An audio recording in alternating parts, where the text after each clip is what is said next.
Well, even 400,000 years is a pretty small period of time. A geologist really gets comfortable when he's dealing with these millions of years. And Chris showed us a slide that went back hundreds of millions. I'll be more conservative and just come back 6 million years. Here's our temperature curve again, this time not from ice cores, but from deep sea cores. This is the research I personally work on. And you see these great glacial, interglacial fluctuations that we looked at 4 of in the last 400,000 years. That little box is the slide we've just looked at. And what you see is that even the warmer interglacial periods are several degrees cooler, here it is, 10 degrees roughly, than the planet was in this period of time from 3.5 million years ago and older. Yet every week I read some idiot biologist in the newspaper telling me the biodiversity of the planet is going to be destroyed by another temperature rise of a degree or two. It is complete nonsense, and it mostly comes again from computer models. The planet biota we have today grew up with and is adapted, firstly, in its genetic inheritance, firstly to temperatures that are on average warmer than today. Secondly, by God, you'd better believe they're adapted to climate change, because look what they've just been through. They can cope with rapid climate change. And thirdly, they're adapted to a world which on the whole was about 3 degrees warmer than it is today. So that's magnitude of climate change. Is there anything unusual about the magnitude of modern climate change, late 20th century? No, none whatsoever. Ah, Bob, you're forgetting the rate. It's not the magnitude, it's not the height of the peak, it's the scaling up the side. The rate is unusual, is it? Same data from the ice cores. I promise you this is the most difficult graph, except perhaps one I'm going to show you today. Please concentrate, it's important. What's plotted is the rate of change of temperature in degrees per 100 years, degrees per century. If we go back into the Ice Age here, we see that the rate of temperature change was as high as almost 15 degrees. That's 1.5 degrees per decade. Sometimes it warmed, sometimes it cooled. Well, of course, we don't live in this sort of a time, and we don't want to again, though ultimately we'll have to. We live in this sort of a time, and you can see that the rate of change is less. But it's still significant. Here are the two constraining lines. In that box in the last 5,000 years, there are the two lines that constrain the variation, and the rate is on average between plus and minus 2.5 degrees per century. So the obvious question is, using the best available satellite data, what is the rate today? Here's the satellite graph from 1979 through to 2005, and yes, if we wish, we can fit a line.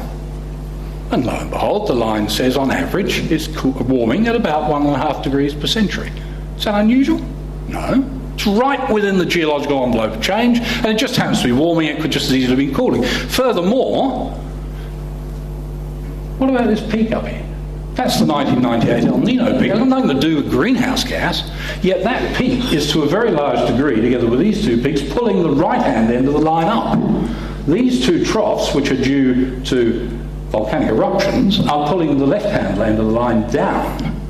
And as Chris has already said, a much more reasonable interpretation of this set of data is in fact that there's no change over that period of time, except perhaps for a slight step shift across the 1998 El Nino.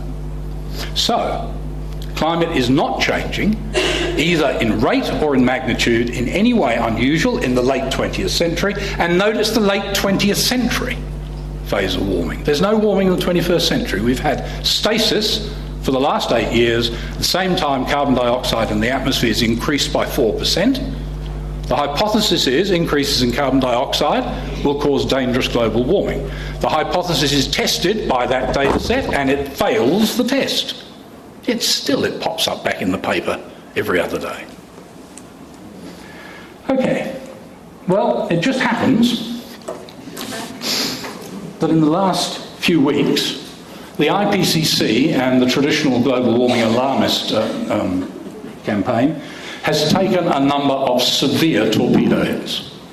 Any one of them is enough to go right back to the drawing board. And I started with a picture on my title slide of a Salvador Dali painting. I forgot to say that being a professional scientist at the moment is like living right inside a Salvador Dali painting. You are surrounded by these exquisitely detailed scientific interpretations done by scientists who are fellows of the Royal Academy, leading scientists in the world, and they're nearly all imaginary. The real data tells you there is no problem at the moment. That's not to say there mightn't be a problem, we shouldn't think about it, but there is no empirical data for the greenhouse hypothesis being true, the dangerous one, and if you test it against the sort of data I've just given you, it fails, that test and many others. So I'm going to share with you now a few of these torpedoes. Here's the first one, and I'm proud to say it comes from our own Houses of Parliament. We have a Member of Parliament for Western Australia called Dennis Jensen, and he was a minority member of a committee set up by the House to look at carbon sequestration. The committee was chaired by Petro Georgiou, who, although a member of the Liberal Party, is nonetheless a global warming zealot or devotee. And so the report, which was on sequestration, wasn't to do with global warming at all. Georgiou insisted on having statements in it saying climate change was a big real problem. In which case the scientist on the committee, Dennis Jensen, said, OK, then we're going to write a minority report. And this was his minority report, tabled a couple of weeks ago. We do not believe the evidence unequivocally supports the hypothesis of anthropogenic global warming. We view it as very disappointing that a committee on science and innovation has put out that misunderstands the nature of the scientific method. I can get much blunter than that. Climate change is a natural phenomenon, it's always been, but it always will be. Whether human activity is disturbing climate in dangerous ways has yet to be proven. Now, those are absolutely accurate, scientifically sober statements. They're made by, it happens to be, the only qualified scientist in our entire parliamentary system. This was the most important thing in the whole report. Most of the public statements that promote the dangerous human warming scare are made from a position of ignorance, by political leaders, press commentators and celebrities who share the characteristics of a lack of scientific training, lack of an ability to differentiate between sound science and computer-based scaremongering. Well,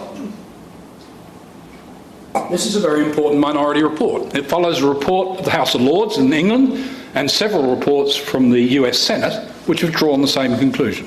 3 sovereign houses of parliament in 3 sophisticated scientific nations, Western nations, have concluded that the alarmist case does not stack up. You'd think this would be greeted with clapping of hands and, well done, Dennis. You'd be joking. This, I might say, is the first torpedo. So here's what, people had to say. Jensen's wrong because 43 out of the 46 submissions said so. Jensen's report is philosophical waffle. What planet are these government MPs on? Dr. Jensen is a dinosaur. Jensen Group is the flat earth for.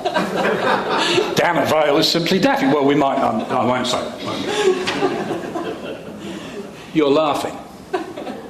This is our sovereign parliament. We have one person in that parliament with the training and the ability to write an accurate report on climate change. He does so. This is the result. It's an absolute disgrace.